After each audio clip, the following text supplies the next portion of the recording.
Bonjour, je suis le Dr Yannick Pauly, directeur du Centre Wellness Neurofit à Lausanne.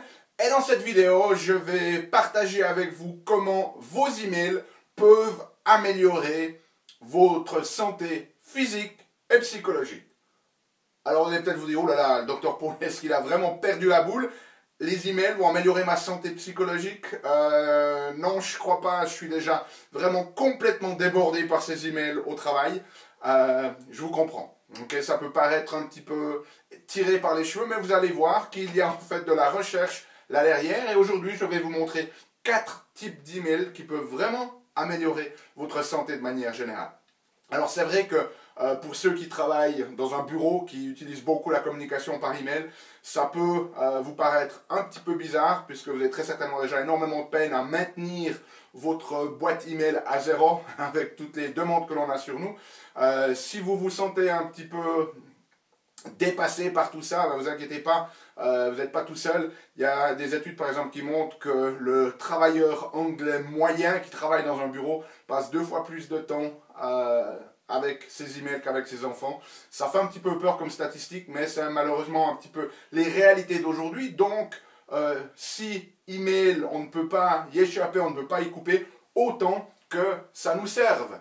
Et je vais vous proposer 4 types d'emails qui ne prennent pas beaucoup de temps, mais qui vont améliorer votre santé et votre bien-être psychologique notamment. Et c'est basé sur ce que les recherches ont montré. Donc, allons-y. Premier email, l'email qui vous rend heureux. Okay. Chaque matin, avant de commencer votre travail, envoyez un email à une personne que vous connaissez et faites-lui un compliment ou simplement recontactez avec elle et partagez une pensée positive avec. Si vous faites ça régulièrement, tous les jours, à la longue, une étude a montré que cela va améliorer votre bonheur et bien évidemment resserrer les liens avec cette personne. Mais quelque chose de tout simple, ça vous prend 30 secondes, vous pouvez simplement y envoyer un email, lui dire un truc sympa, un truc positif, lui envoyer une citation, lui dire que vous avez pensé à elle, un mot de soutien ou quoi que ce soit. Tous les jours, ça vous prend 30 secondes et sur le long terme, ça va améliorer votre bonheur. Donc, faites-le. Vous vous souvenez, le thème récurrent ici, c'est pas juste dire « Oh oui, oui, très intéressant, Dr Pauly », c'est de le faire. Donc, mettez-le en application. Tous les matins, un petit email à quelqu'un. Okay?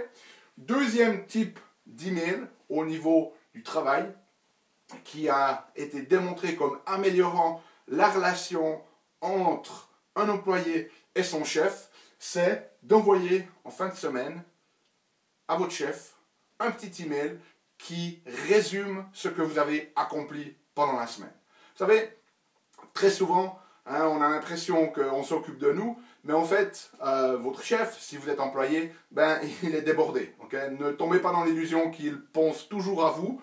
Il a aussi ses propres tâches, ses propres responsabilités, et très souvent, ben, il est aussi un peu dépassé par toutes ces choses-là. Et le simple fait de lui envoyer un email, la recherche a montré que il sait qu'il peut compter sur vous. Il sait que même s'il n'a pas eu le temps de vous donner l'attention qu'il aurait voulu ou dont vous auriez eu besoin, vous avez fait ce qui est demandé de vous, et même un petit peu plus, et que vous êtes une personne sur qui l'on peut compter indépendamment de ce qui se passe. Et cela a montré dans une étude que ça resserre les liens de respect et les liens, si vous voulez, d'interaction entre l'employé et le chef. Donc simplement, ça vous prend 2-3 minutes en fin de semaine, un petit email à votre chef pour lui laisser savoir ce que vous avez accompli pendant la semaine. Okay? Troisième type d'email, un email sur votre développement personnel. Okay? Je crois qu'on a tous dans la vie des gens qui nous inspirent. Okay? Ce qu'on pourrait appeler des mentors. Peut-être que c'est un écrivain qui vous inspire, vous adorez lire ses livres, vous adorez son style. Peut-être que c'est un musicien, peut-être que c'est une personne politique, peu importe. Okay?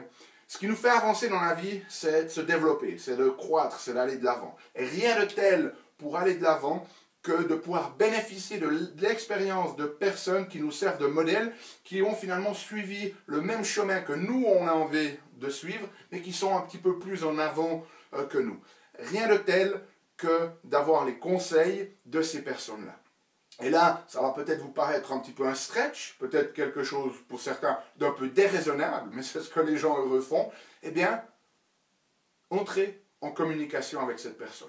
Aujourd'hui, avec Internet, les moteurs de recherche Google, c'est beaucoup plus facile de trouver les informations de contact de ces personnes-là. Et pourquoi ne pas les contacter et leur poser les questions que vous avez? Alors bien évidemment, certaines personnes vont vous répondre, certaines d'autres pas, mais la recherche a montré que le simple fait d'essayer d'entrer en contact avec une personne que l'on admire, avec un mentor, augmente notre estime de nous-mêmes, même si elle ne répond pas. Okay? Par contre, dans la recherche qu'ils ont fait, ils ont vu qu'une grande majorité, près de 80% des gens répondaient, même des gens connus. Alors bien évidemment, si vous avez un écrivain favori et que vous avez des questions à lui poser et que vous aimeriez appliquer cette stratégie, eh ben, ce n'est peut-être pas le moment de le contacter quand il lance son nouveau livre et qu'il attire toute l'attention des médias. Il n'aura peut-être pas le temps de vous répondre. Par contre, une fois que cette vague d'attention s'est calmée, très certainement qu'il va se retrouver tout seul derrière son ordinateur à préparer son prochain livre et il aura très certainement plus de temps pour vous. Donc simplement, votre personne favorite, quelqu'un qui vous inspire, qui vous sert de mentor, de modèle de possibilités, trouvez ces informations et contactez-les à travers email, ça peut être Facebook, s'ils ont une page Facebook, etc. Mais faites-le. Qui sait le type de relation que vous pourriez éventuellement développer. Okay? Quatrième type d'email pour maintenir les relations amicales. Il y a des recherches qui montrent que pour maintenir une relation amicale avec quelqu'un, il faut avoir un contact au moins tous les 14 jours. Alors, bien évidemment, c'est idéal si vous pouvez contacter cette personne et avoir un contact physique, tête à tête, si vous voulez. C'est ce qui développe le mieux ces relations amicales et ce qui participe le plus au sentiment de bien-être et de bonheur dans les études qui ont été faites. Par contre, le simple fait de rester en contact avec cette personne tous les 14 jours permet de maintenir cette relation. Alors bien évidemment, c'est de la recherche, c'est de la moyenne. Si c'est 12 jours, ça va aussi aller. Si c'est 15 jours, ça va aussi aller. Mais simplement la notion de maintenir un contact régulier qui peut se faire par email. Idéalement, l'email ne devrait pas en rester là, mais simplement un email qui propose de se rencontrer tête à tête et de passer un moment ensemble. Mais sinon, le simple contact avec cette personne régulièrement va permettre de maintenir ces relations amicales qui sont très importantes au bien-être psychologique. Voilà donc 4 types d'emails que vous pouvez utiliser pour améliorer votre bien-être et à nouveau, très intéressant, c'est du sens commun, oui, je sais, vous hochez la tête, faites-le. Faites-le, pas besoin nécessairement de faire les 4, choisissez-en un, si c'est français ce mot-là, et puis mettez-le en application. Okay? Si vous avez l'impression que tous les jours envoyer un email à quelqu'un, c'est trop, faites-le peut-être déjà 1 ou 2 fois par semaine. Ou alors prenez l'email à votre boss, ou alors contactez votre mentor, ça va vous prendre une fois un petit peu de recherche, mais faites-le. Okay? Merci de votre attention, d'ici la prochaine vidéo, émerveillez-vous, aimez la vie, et contribuer chaque jour un petit peu plus.